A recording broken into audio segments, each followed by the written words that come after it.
You know, there are a lot of things about bad movies that I find frustrating. From how so-called professionals constantly make beginner-level mistakes, to the clear wasting of audiences' time and money. But the thing that bothers me the most about bad movies is the wasted potential. Because the majority of bad movies have at least something good about them. It's rare when a film is completely terrible from conception to execution. However, they do exist. Men to woman, or woman to men.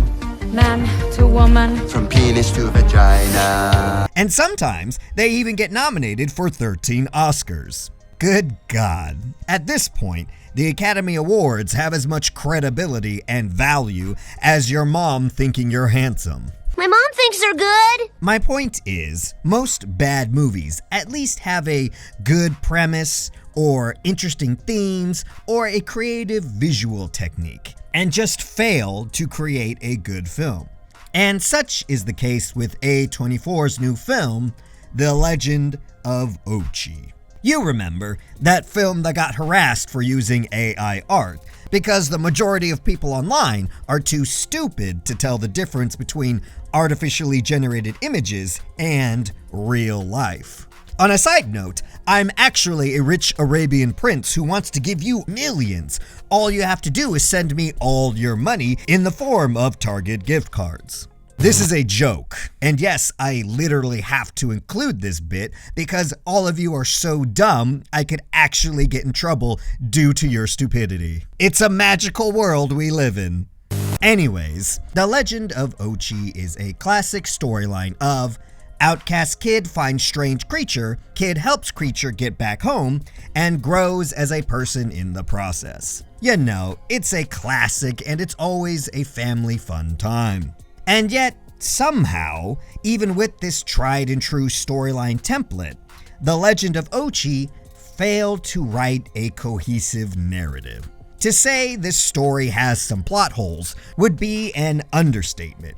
It's just flat out missing chunks of story. None of the payoffs, including the climax of the story, have any proper build-up, making them feel shallow and empty, which is definitely going to make the audience feel disinterested and bored. Ironically, the best part of this film was the art direction. They did a phenomenal job blending old school filming techniques with modern day technology. And getting back to my original point, the art direction and style was so good, it is such a shame that the accompanying story was so poorly written. It was ultimately a huge waste of potential. So, for my highbrow critic score, I give The Legend of Ochi a 4 out of 10. And for my schmo score, the score for the average Joe Schmo, I give it a 3 out of 10. Now, this is the part where I explain my review scores and get into spoiler territory. So, if you would like to see The Legend of Ochi spoiler-free, this is where we part ways. Thanks for showing up, and I want you to have a nice day. Now, before we talk about the bad, I do want to highlight some of the good things, which, like I mentioned, are all in the art direction. One being puppets. Yes, more puppets, please. I feel like when the subject of film puppetry comes up, most people still only think of the puppets from the 1980s and 90s. But remember, that was over 40 years ago, and just like how CGI technology has advanced since then, so has the technology to create some of the most dynamic and lifelike puppets we've ever seen. The choice to go with puppets rather than a CGI monstrosity was the best decision of this film. I mean, just look at this little guy. Who would want to shoot him in the face? Except for Willem Dafoe for some reason. But then again, with a smile like that, you can get away with most things.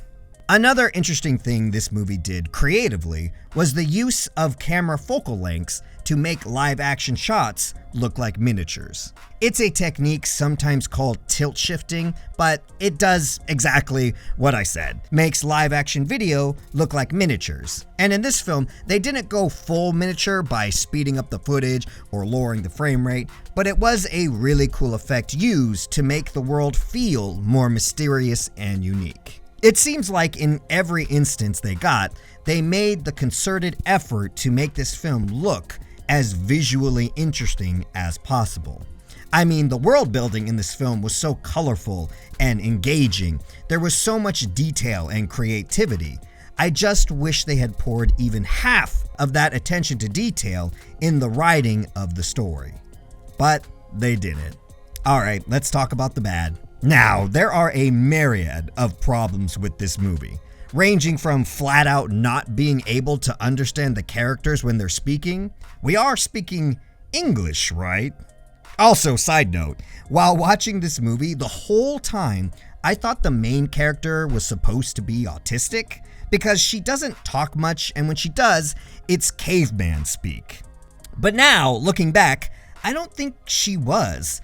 I guess it was just a creative choice, but it made it really hard to understand what she was saying most of the time. Other problems include a lot of continuity issues, like characters and objects just teleporting around. You know, like in one shot, two characters will be right next to each other, then in the next shot, they will be hundreds of yards away for no real reason. But the biggest problem with the narrative is all of the missing pieces of the story and the lack of buildup, making the high moments of the film feel shallow and pointless. I'll explain. So, remember in The Fellowship of the Ring when Aragorn kills that last Uruk-hai and it's this big, triumphant moment? Ask yourselves, why? Why was this Uruk-hai's death such a triumphant moment as opposed to this Uruk-hai's death? Nobody cared when this guy died. And the answer is obvious, right? You know, he's the big bad leader that we've seen through the whole movie, and he's the one who kills Boromir. That's called buildup. You see, in order to have these big emotionally charged payoffs, you first have to build up to it. If they hadn't have shown Boromir getting killed by this specific Uruk-hai, no one would have cared when he died. But because they did, that takes this moment from a random orc death to justice being served to a guy who killed a hero. It's the emotional connection with the audience that has to be created first before the payoff can be realized. And what amateur writers often do is try to skip the buildup and just get to the good parts, not realizing by doing this, the audience no longer has a connection to the scene, therefore, they will not care about it. And that's exactly what The Legend of Ochi does. It starts to build up to something, but then just gives up and tries to jump ahead to the quote-unquote good parts. And that's just not how storytelling works. And it doesn't matter how epic and swirly the score is, or how fantastical the visuals are. If you do not properly build a connection with the audience, all the payoffs will be shallow and meaningless. Or, to put it in modern audience terms, as the random person sitting next to me said after the movie ended, and I quote, "Well, that was stupid and boring." Yes, it was stupid and boring, wasn't it? Because they went and cut out all the buildup, making all the payoffs unearned.